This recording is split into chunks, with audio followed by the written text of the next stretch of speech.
Yahweh.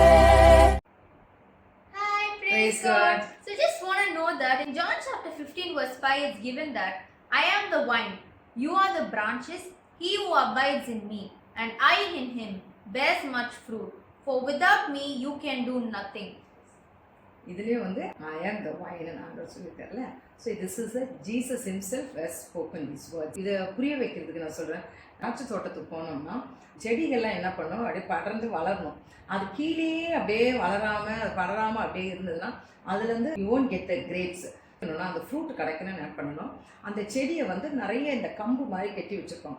அதில் எடுத்து அந்த க்ரீப்பர்ஸை விட்டால் தான் அந்த க்ரீப்பர்ஸ் அது வளர்ந்து அது படர்ந்து அதுலேருந்து ஃப்ரூட்டு கொடுக்கும். நீ எப்போயாவது திராட்சை தோட்டத்தை போய் பாரு, மேலேருந்தும் ஃப்ரூட் எடுக்கிற மாதிரி இருக்கும். அது கீழே எப்போவுமே பறந்து வராது. ஸோ நான் what God wants to tell, நான் அந்த திராட்சை தோட்டத்து போல் இருக்கேன். நீங்கள் என்னில், if you abide in me, நீங்கள் என்னுக்குள்ளே இருந்தால் மட்டும்தான் you can give the fruit.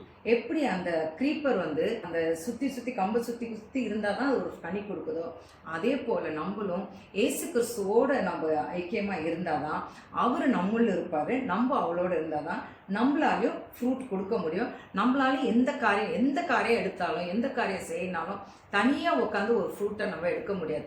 அவரோட சார்ந்து இருந்தால் தான் we can give fruits and we can do anything. Without him, nothing we can do it. Got it? Yeah. Thank you.